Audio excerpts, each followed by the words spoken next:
Traditionally understood as a symbolic exploration of conflict between the individual and state, the man on the run genre is a conduit through which we can condense a complex societal issue into a digestible personal narrative, offering viewers a safe space to explore their perhaps unspoken anxieties, while also granting the emotional release of a cathartic resolution. This shared understanding of the genre as a projection of collective anxieties about authority is perhaps unsurprising given that its formation and zenith coincides with a tumultuous period in American history, marked by a series of high-profile traumatic events.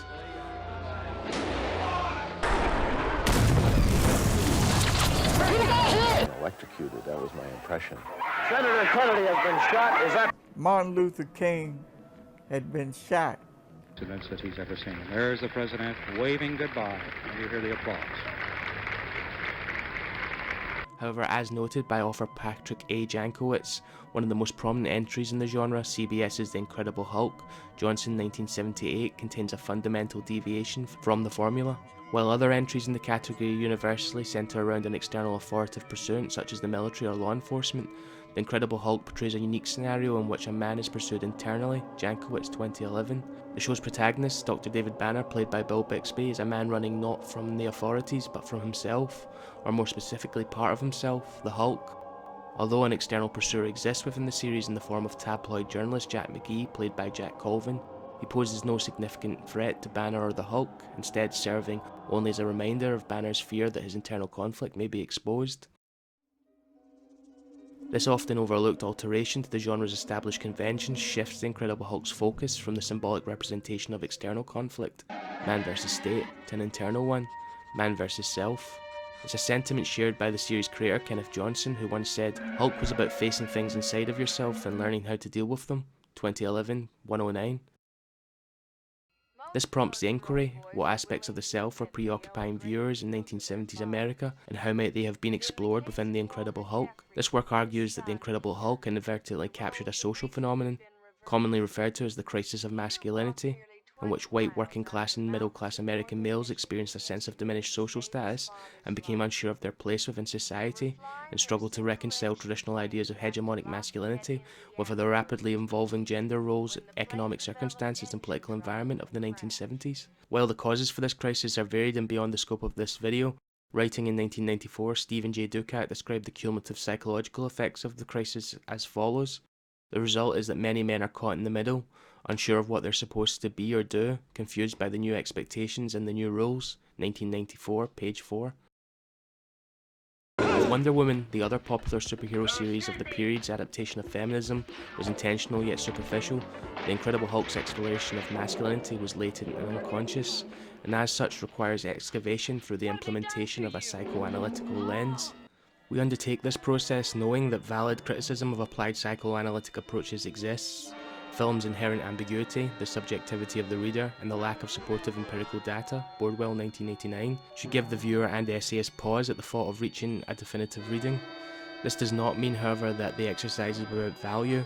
As Coltrera 1981 noted when considering the application of psychoanalysis, the aim is not to establish an absolute truth, but to be internally consistent and psychoanalytically valid.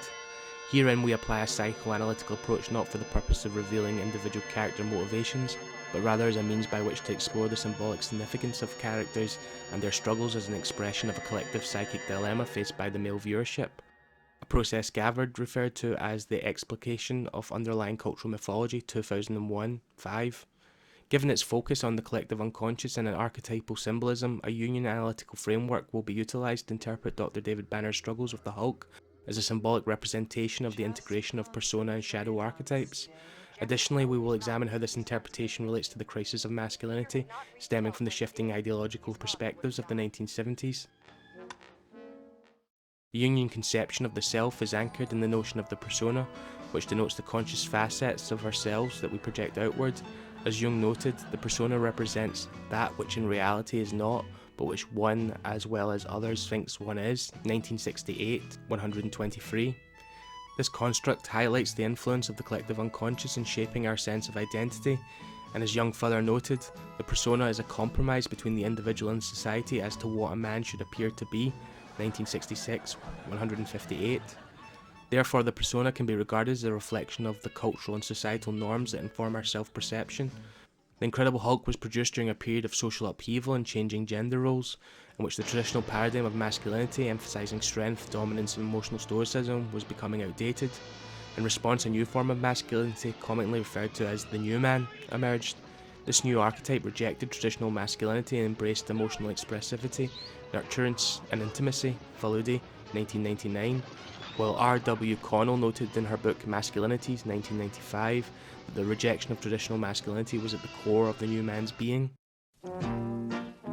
This paradigm of masculinity, championed by the feminist movement and an early iteration of the men's movement, gained widespread acceptance within the media of the 1960s and 70s, with Tom Corbett in the 1969 sitcom The Courtship of Eddie's Father, a particularly relevant example due to his portrayal by Bill Bixby. In The Incredible Hulk, Bill Bixby would be called upon once again to embody this new, more progressive interpretation of masculinity. Like Tom Corbett, Dr. David Banner is portrayed as caring, nurturing, and vulnerable, with a focus on emotional intelligence and compassion rather than strength and dominance. This is most effectively demonstrated in the opening dream sequence within the pilot episode, where we are provided with a glimpse into Dr. David Banner's past life of his recently deceased wife, Julie. For a romantic haze, we witness David walking through a meadow of daffodils, comforting Julie, cooking her breakfast and hemming her bell-bottoms, performative scripts which confirm his adherence to the New Man paradigm. The series also depicts David's struggles with the limitations of the New Man paradigm. As well, he embodies a strong moral compass and serves as a source of emotional support for others, particularly women. He is often represented as ineffective in times of a crisis. This can be viewed as an exploration of the anxieties of men who grew up with traditional ideas of masculinity and concerns they held about the adoption of the new man persona, specifically the fear of appearing weak or emasculated. Other male characters who adhere to a more traditional form of masculinity dominate and subjugate David, and are often exaggerated symbols of an opposing form of masculinity that both David and society regard as dangerous or toxic. Then I want you to scrub the room, and then I want you to inventory all his gear. You're the boss. That's right. I'm the boss. These other men can be considered a form of what Jung referred to as projection, in which the unconscious projects our own unwanted qualities onto others, 1971. The suppression of emotion and the projection of unrecognised anxieties onto others are both symptoms associated with repression of the shadow, a facet of the unconscious Jung identified as containing the aspects of the self deemed unacceptable, negative or socially inappropriate, 1968. The Hulk is a physical manifestation of Banner's shadow, a primal depiction of unevolved masculinity, which exhibits diametrically opposite traits to the David persona, the aspects of his unconscious which seek outward manifestation. Jung's concept of the shadow complex refers to a phenomenon where repressed emotions and instincts overwhelm an individual's conscious personality and result in behaviours that contradict their established persona, 1959. Such an occurrence is often a response to triggering events that elicit strong negative emotions or stress. The Hulk exemplifies this concept, with many of Banner's transformations occurring after experiences of domination, humiliation, or loss of agency associated with his David persona. The iconic transformation scenes represent the temporary dispossession of the persona by the shadow, as evidenced by the shedding of Banner's clothes, which are representative of the David persona. The physical attributes of the Hulk, such as strength and power, are traditionally associated with masculinity due to their importance in historical contexts of hunting, warfare, and manual labour. Lou Ferrigno, the actor who portrayed the Hulk, was a member of a bodybuilding movement which found new relevance in the 1970s. This movement in itself can be seen as an effort to re-establish conventional masculinity in a modern context, as was stated in Pumping Iron. Bodybuilding was, for many young men, a way of asserting their masculinity in a culture that seemed to devalue traditional male qualities like strength, courage and virility. 1986, 26. Although the series time and time again reminds the audience that Hulk possesses the ability to resolve issues that David cannot, the relationship between the Hulk and David Banner is complex, as Banner's ideology prevents him from fully embracing the power of his alter ego.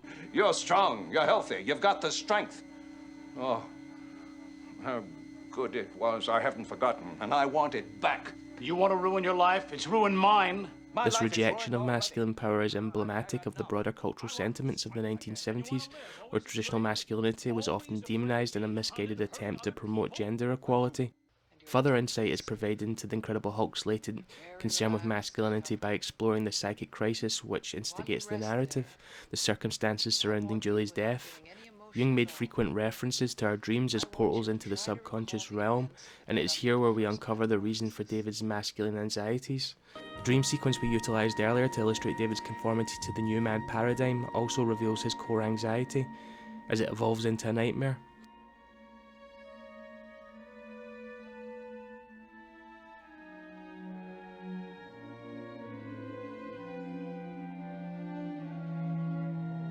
The car carrying Julie and David leaves the road, throwing David clear and leaving Julie trapped inside. David struggles to free Julie as the flames engulf the car, but it's to no avail. It explodes, and David awakes in bed alone. Banner's trauma is not caused by Julie's death, but rather Banner's inability to save her. David fails to perform one of the archetypal scripts of traditional masculinity, which we will call here saving the princess from the castle. This reading is supported by episode 1 of season 2, Married, in which Banner experiences the dream again while under hypnosis. This time the explosion of the car triggers a transformation, further emphasising the connection between the traumatic event and the emergence of the Hulk. In her book Gender Trouble, Judith Butler highlights the importance of ritualistic performance to affirmation of gender. Gender is not a noun, it is not a fixed essence or identity that we have, but rather it is a performance, it is the repeated stylization of the body, a set of repeated acts. 1999, 140. Banner's crisis of performance mirrors the crisis playing out in American society, where men were growing less sure of what their role was and how to do it. As social, political and economic changes challenged traditional male roles as head of the household and breadwinner, the fallout from the Vietnam War brought into question the whole concept of masculine heroism. The Vietnam War was a turning point in American history, and it shattered many of the myths and illusions about the heroic masculine ideal that had dominated popular culture for generations. Susan Jeffords, 1989, page 4. The true tragedy of the Incredible Hulk is that Dr. David Banner is never able to achieve individuation. Like the male viewership, he remains trapped in a cycle of trauma and transformation, stuck between the old archetype and the new paradigm, sometimes one, sometimes the other, but never fully himself. He is a man consciously committed to conforming to new societal standards, while subconsciously haunted by a powerful archetypal masculinity, a product of the collective unconscious which, try as he might, he cannot outrun.